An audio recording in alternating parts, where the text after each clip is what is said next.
Guruve Gaurachandraya Radhikaya Tadali Krishnaya Krishna Bhaktaya Tada Bhaktaya Namo Namaha Vanchakalpa Turubhyascha Kripa Sindhubhaivacha Patitanam Pavanebhyo Vaishnavebhyo Namo Namaha Jai Shri Krishna Chaitanya Prabhu Nityananda Shri Advaita Gadadhara Shivasari Gaura Bhaktavinda Hare Krishna Krishna Krishna Hare Hare Hare Rama Rama Rama Hare Hare.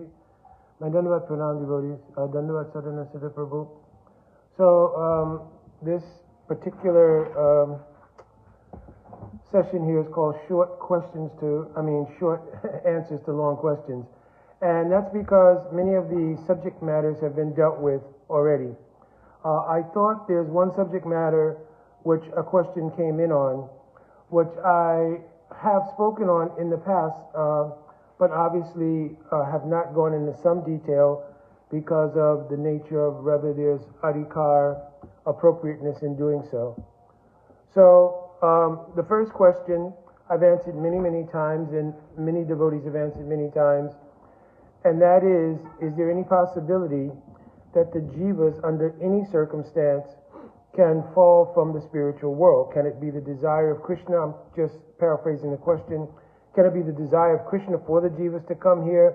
Can it also be the possibility, because of free will or independence, can the jivas then, utilizing that free will or independence, make a decision which adversely affects their status in the spiritual world, and then they come to the material world as a result of that? Or is it that the free will of the jiva is uninterfered with by the Lord, and therefore they always have the option to either serve the Lord or to come as an alternative to the material world?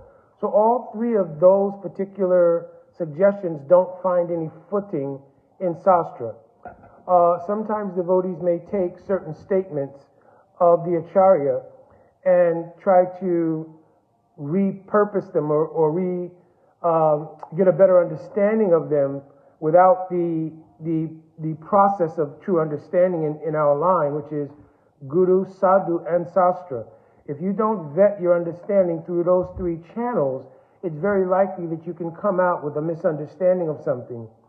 So also, it's not that the Acharya's words are always directly speaking to Siddhanta. Sometimes there may be indication to help us understand a Siddhanta. So those are two separate sort of things. So for instance, I've spoken many times that the Acharyas can speak in four different ways. One is a narrative, one is ontology of something, one is the history of something, and the other is Siddhanta. And Siddhanta also has two particular aspects. One is Tattvagata Vichar, what is an absolute truth, and one is Rasagata Vichar, which is what is the truth according to transcendent rasa, or transcendent emotion. So if we understand the Acharyas speak in these four different ways, and people always ask, well, what's the evidence for that statement? Well, if you look in Srimad Bhagavatam, you see it directly.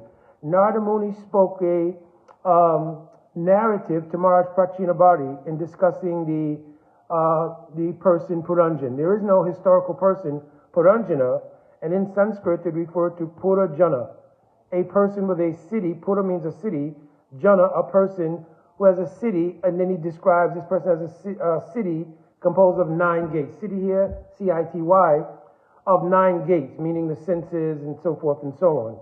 So it was a narrative, and the narrative was meant to help Maharaj Prachinabhati understand Atma Tattva. So that was not a Siddhanta. There is no historical person, Puranjana, etc. But that narrative was to elucidate a Siddhanta about the Atma and about the implications of the Atma sojourn in the material world. Now, ontology is also spoken by our Acharyas. For instance, in descriptions of the expansions of the Lord. So from Sri Krishna expands the first expansion, Sri Baladev Tattva, and then from that expands the Shankarashan, Mool Shankarshan, then Vasudev, Shankarshan, Pradyumna, Ruda, then a second Shankarshan. So all of these descriptions are ontological because those particular expansions are eternal. So they don't expand in sort of a way that we would think of in our material conception, that one thing at one historical point manifested from that thing, and then a historical point another thing manifested. So it's not a historical thing, it's an ontological description of how the expansions of Bhagavan work. Okay? So, that's ontology. Also, Jiva Goswami Pad, right in the beginning of Bhakti Sandarbha, Anuched 1, he quotes a verse there, Paramatma Vaibhava Gonane Tatashta Shakti Arupanam Chireka Rasanam. So he quotes a whole verse describing the ontology of the Jiva's position within the material world, before he describes bhakti, which is the process for getting out of the material world. So it's an ontological description. It was not a history or a sequential events that took place. He's describing a ontology of the jiva. Histories are obvious there. Narada Muni also describes the history of Jai and Vijay to Maharaj Yudhisthira. So that's an actual history. Obviously, the Mahabharata and Ramayana, they're called itihasas, they're actual histories, right? So our acharyas also describe those. And then Siddhanta, for instance, Krishna's tu Bhagavan Swayam. It is Tattva Gata Vichar, that Krishna is the absolute, supreme, original personality of Godhead. But in Rasa Gata Vichar, he is the son of Mother Yashoda, and Mother Yashoda does not think my son is the supreme personality of Godhead. So many narrations in that category of Rasa Siddhanta do not acknowledge the Bhagavata of Krishna, means his godhood, but they acknowledge the sweetness, madhuryata, of his personality in relation to his devotees. So this is called Rasa Gata Vichar. So in the same way, Al Srila Prabhupada, when he came to the Western world, we cannot all say that we were already prepared for the depth of Gaudiya Siddhant, that we were completely ready to hear and accept and understand everything regarding our theology. So therefore, Srila Prabhupada on occasion used narrative, because narrative would have, first of all, fit the social background of his audience. So for instance, to describe that the jivas fell from the spiritual world is very much akin to the Christian theological idea of a fall from grace, repentance, and a return to grace. So the idea of a fall from the spiritual world, repentance through bhakti, and a return to the spiritual world fit the theological framework that most devotees in the West had come from. So it was completely proper and in place. When Srila Prabhupada saw that had morphed into a conflation with the actual Siddhanta, in the 7th canto Srimad Bhagavatam, I think it's chapter 1, text 35, perhaps, he quotes in that purport there that unless there's something to be done on behalf of the Lord, it is a fact that no one falls from Vaikuntha, because Srila Prabhupada, in a very contemporary way, was always abreast of the theological shortcomings or the sort of misconceptions that may be taking place within his society.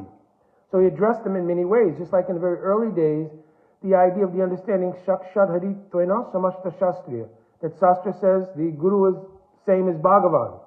So Srila Prabhupada very quickly during that time period made the understanding clear that Sri Guru is the agency, and because there's a oneness of interest with Bhagavan, they are considered one, but that the Guru is not himself Krishna or God. You understand? So like this, Srila Prabhupada, throughout his writings, if you follow closely, he also corrected misunderstandings in his purports as he went along, explaining our theological concepts in his purports in Srimad Bhagavatam.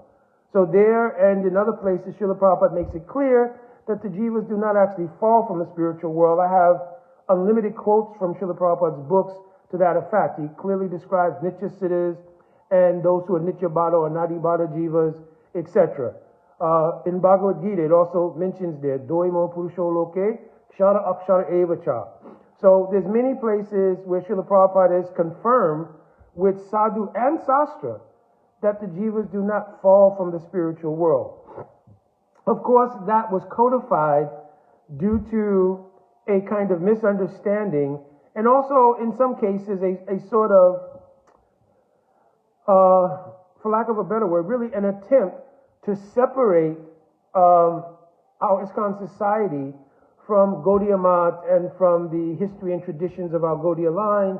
So to say that they were unique and interesting philosophical concepts that Srila Prabhupada presented that was not presented in anywhere else in the line was a sort of uniqueness of Srila Prabhupada. But actually, we want to be very careful with that because Srila Prabhupada himself mentioned innumerable times, I have not come in to give anything new, but I've come in to give the thing that was actually the truth. Right? So, for instance, in Bhagavad Gita, he says this is Bhagavad Gita as it is. And he, in fact, used the commentary Srila Baladev Vijayabhushan Prabhu to stay in the contextual idea that we follow Guru, Sadhu, and Sastra. You understand? That Srila Prabhupada did not come in independently from his own ideas and his own desires, just start writing. He followed the ideal which he taught to us of Guru, Sadhu, Sastra as the vetting process for any kind of Siddhantic conclusions that we come to. So that's the first thing, that the jivas do not fall from the spiritual world. Later on, there were some ideas that perhaps they fall from Brahma, Jyoti, etc., etc. But actually, Srimad Bhagavatam, it's very clear in the 11th canto of Bhagavatam, 22:10. Anadi avidya yuktasha purusha shavedatmanam svato na sambhavanti anya ganatva ganado bhavet. This is 11:22:10. And it says that the jiva sojourn in the material world is from Anadikal. So, to get a better understanding of that, and also some understanding, Srila Bhaktivinoda Thakur in the 16th chapter of Jaiva Dharma has gone over this Anadikal bondage and has also given very nice explanations of how to understand it. Because the tendency in the Bada Jiva is that there's a me first attitude. This is the very nature of ahamkara. Aham, I am, the karana and karta of everything, and by natural sequence, I am the bhoktato, I'm the enjoyer. So if I find something not to be pleasurable, for instance, material life and its difficulties, then I want to question causation because I want justification for why I have to experience this thing. So that question is generated from the ahamkar, from false egoism, that I am in fact entitled to enjoyment, and wherever there's suffering, I have to point out a causation.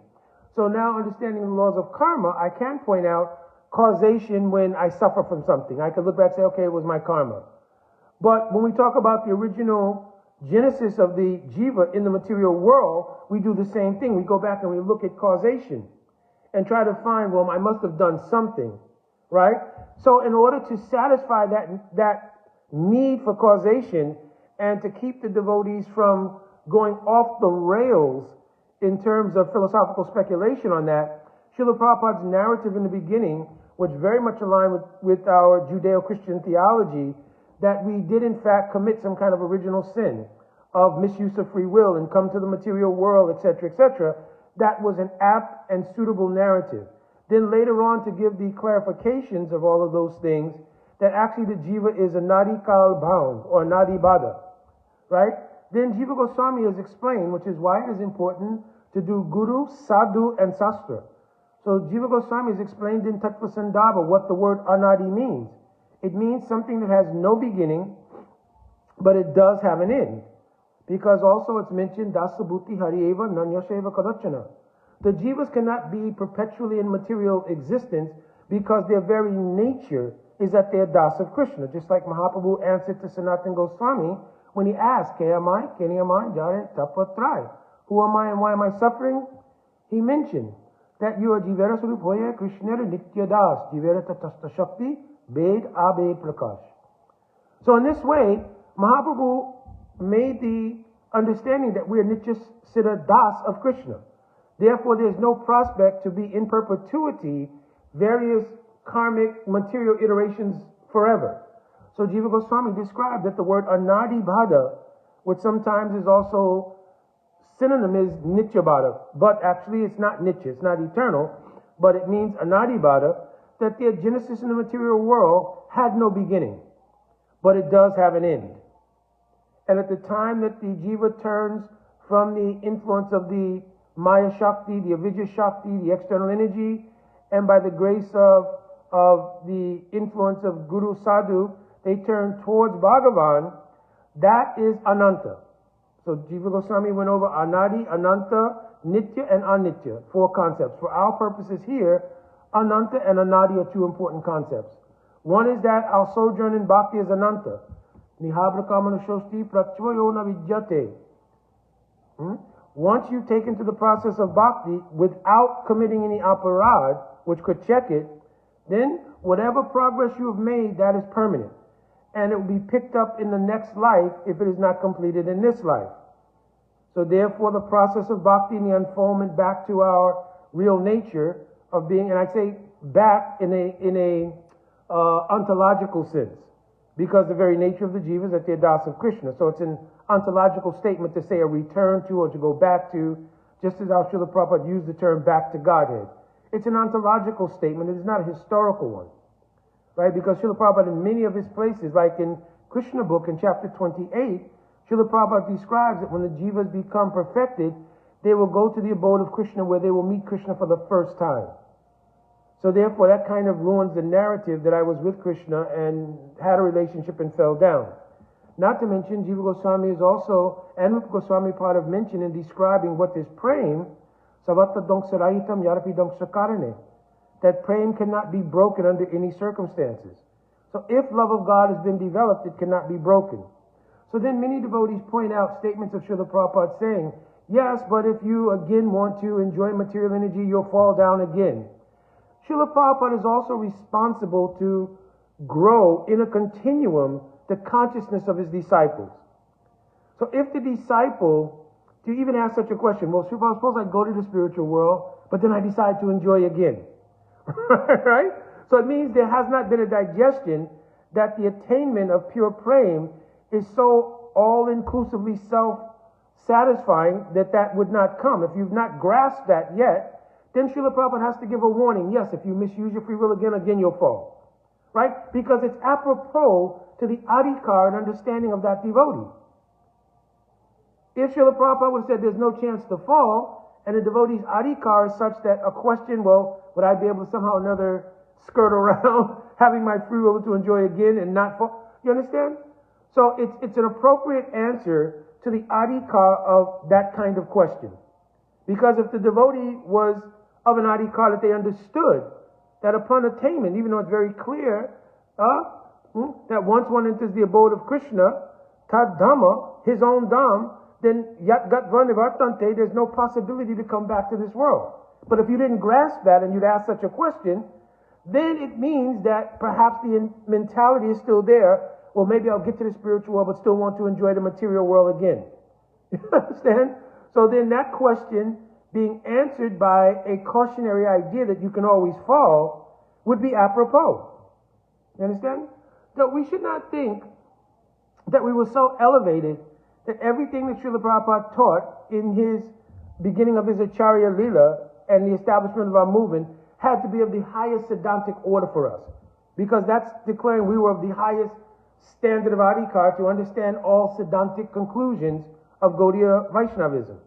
Right? Of course, that's fresh off of smoking marijuana and taking LSD and various other nonsensical things we might have been doing. Not me personally, so don't get it confused. Right? But whatever, I had my nonsense, right? So let me not become self-righteous here.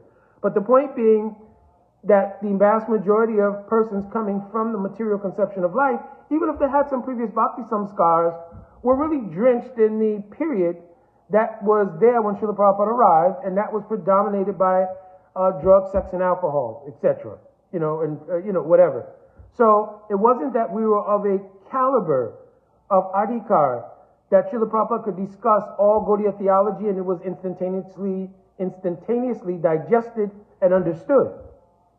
So for Srila Prabhupada to work with narratives, to work very patiently with individuals according to their understanding, was the perfection also of his Acharya Leela. That he could simultaneously establish the Siddhanta in his writings and coach devotees in a way to come gradually to those conclusions which he had put in his books. You understand? And everything is there in Srila Prabhupada's writings. It's simply a matter of getting siksha in those things, because the process is Guru Parasraya, Krishna Dikshadi, Shiksha. That we enter the process, take shelter of Guru, then we accept bona fide initiation from Guru, which means Harinam, which is not really the process of Diksha, but Harinam is independent of any niyam, means rule or regulation. But then there are rules and regulations about creating a relationship to Harinam through the process of Diksha, right? The person should have some adhikar. The rules and regulations regarding the chanting of the Diksha mantras is there, right? So there are some niyam and rules and regulations around that, but those mantras are meant to give relation to the Nam. You understand?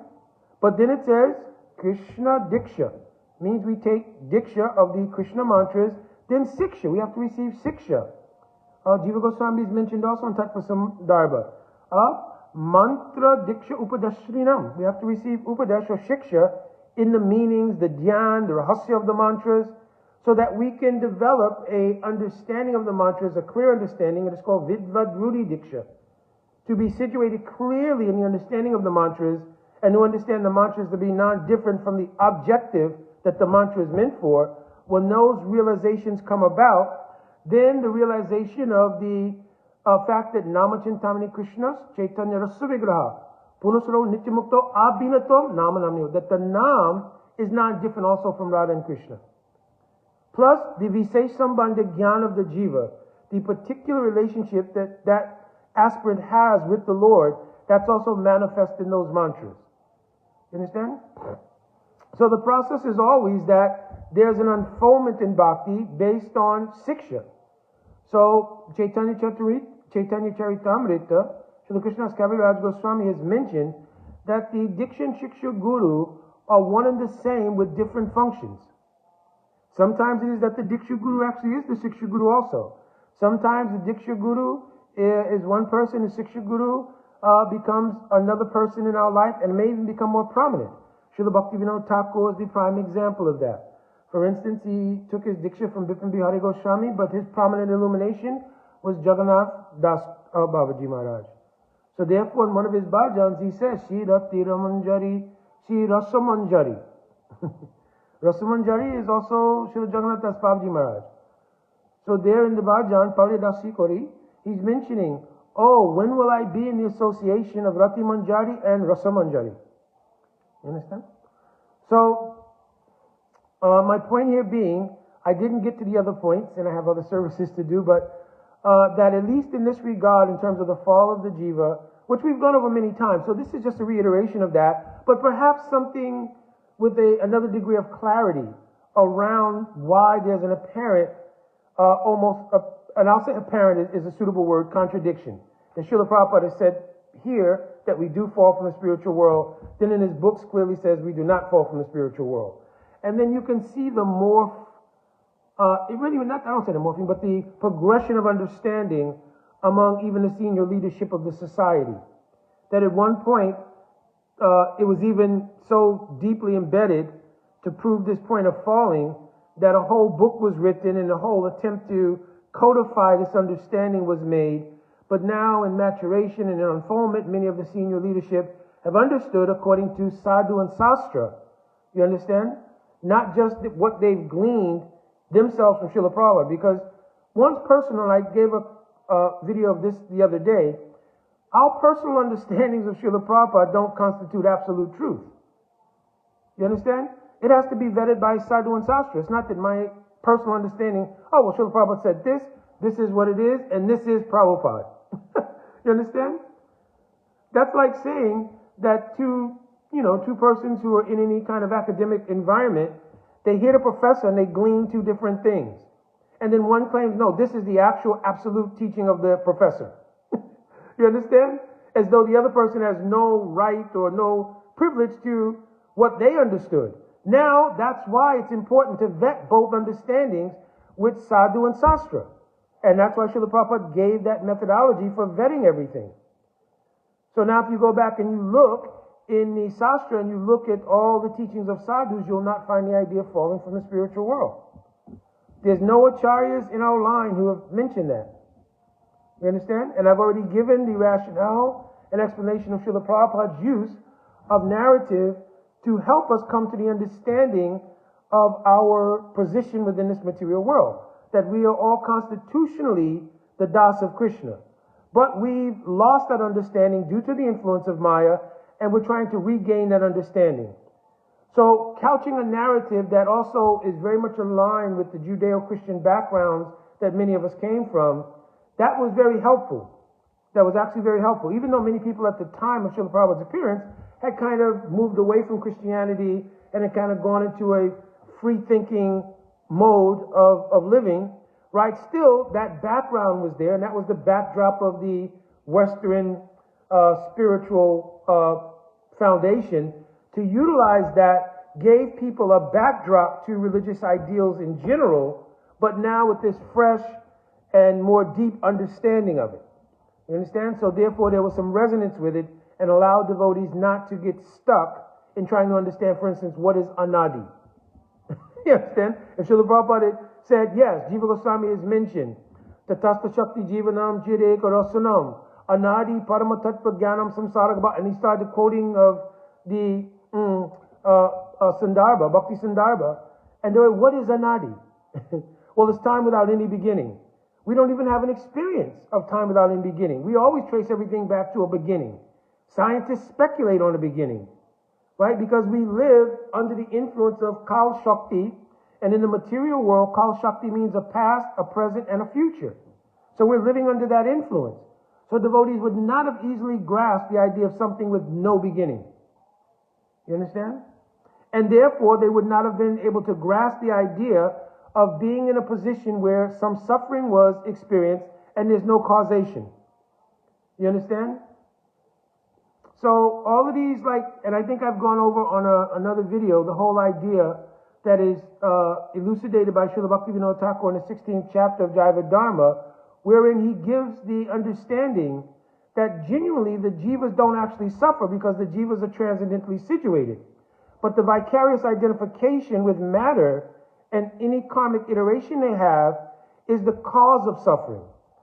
In the Jiva Goswami mentions he's dukkha pratiyogito. There's no suffering in the jiva. Similarly, the material energy is a shakti of Bhagavan. So Bhagavad Gita describes dukkha liyama shashvatam. It is temporary and it's full of misery. But what is that misery? It is when the jivas conflate their identity with the material energy, that material energy presents itself as dukkha liyama shashvatam. But the energy of Krishna is not temporary, nor is it miserable. It's a Shakti of Bhagavan. But neither is the jiva temporary or miserable.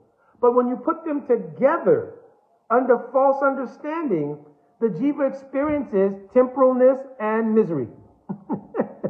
You understand? So, in this way, it was not an easy thing to express what the actual Siddhantic ideas were. But Srila Prabhupada's presentation successfully allowed devotees to enter into the process without just so many doubts, so much confusion. And by practicing bhakti, naturally due to the prabhav or influence of samvit vritti, means the illuminating potency within the practice of genuine bhakti, gradually these realizations unfold all the way up to what is love of God. Right? The whole process of bhakti is a gradual process of unfoldment. Right? From Shraddha to Sadhu Sangha. From the Sadhu you hear about Bhajan, and then you begin to practice Bhajan. Then the Kriya Shakti, Kripa Shakti of Bhagavan subsidizes your attempt, and then you come to the point where your anarthas are being removed, right? Anartha Nivritti, and then you realize, oh, who's removing my anarthas? This is the mercy of Bhagavan, because I have no power myself. Then you become situated in a steady consciousness. It is called Nishta, Nishcharya Yashaha Iti Nishta. And then, because then the chitta is more placid, just like if you look at a body of water and it's being disturbed by much activity, it's very difficult to see a clear reflection. But if you look into a lake that's undisturbed, you can clearly see your reflection there. So in the same way, when the chitta becomes placid like that, the nature of the influence of Swarup Shakti can shine on it more clearly, and therefore the inherent taste in the spiritual reality reflects onto the chitta, and this becomes the stage of ruchi. Tasting such ruchi, one's bhajan increases, because ataha bhajan ruchi vishai. The first element of ruchi is in bhajan itself, in hearing and chanting, remembering. When that increases, the object of the bhajan, right, becomes very prominent. That stage is called a shakti. After that, Sudha Sattva Viseshatma, Prem Shyamsa Samibhat, Ruchi Bis Chittamasrinya, Kritasobhavuchite. Then Swarup Shakti, a ray of that Shakti descends, Samvitana Ladini Vritti, onto the purified Chitta. And it begins to illuminate the reality of yourself, Bhagavan, the Dham, Bhagavan's Leela, etc., etc. Understand? And in fact, Aviyabhuya Manovrito Vijayate Tatsarupatam. That Swarup Shakti actually takes over the Chitta Vrittis, just like the Maya Shakti or the external energy was dominating the three modes of material nature. They were dominating the Vrittis or functions of the Chitta, means your consciousness. Now, once Swarup Shakti descends, that's completely removed, at least in the stage of Bhav, it is called Purna, it's mostly removed, and in that state, then the influence of Swarup Shakti becomes dominant in the Chitta. And the nature of Swarup Shakti is that it reveals clearly who am I, who is Bhagavan, what is my relationship. Swayam Prakasha Rupopi Bhashamana Prakashavat. This is mentioned in Bhakti Rasamrita Sindhu of Srila Rupa Goswami Pad. Right? And the experience is that Swayam Prakash. Swayam Prakash means it is actually Swarup Shakti which is illuminating and revealing. But Bhashaman means it appears that it's coming from myself. Why? Because there's a Taratmik Bhav at that time. Means there's a oneness between my Chitta, my Atma, and Swarup Shakti. At the time they become one, there is the feeling that I've become illumined. You understand? And I think, oh, now I've become successful in bhakti. But actually, it's the Swayam Prakash means it's the illumination of Swarup Shakti that causes that. Understand? So I will have to end here. Obviously, this is recorded, so devotees, so I see some devotees who came on. They'll actually be able to go back and listen to it. I was unable to get to a second question, which was about Samprayog, which was probably Krishna's arrangement, because the devotee was asking about the nature of sex life in the transcendental arena, and he had heard the concept of Samprayog. So Samprayog is a very deep conception, and I don't think it's really something so easily digestible in a public setting or public forum, but I wanted to give some general answer to the question, but that'll have to also wait till another day. Understand what is the Samprayog of Shri Shri Radha Krishna Yuga? Right? Alright, my Dandavat Pranam devotees, Vancha Kalpatarubhesha, Kripa Shinduvevacha, Pochita Nam Pavanebhyo, Vaishnavebhyo Namo Namaha. Jai Radhe Radhe.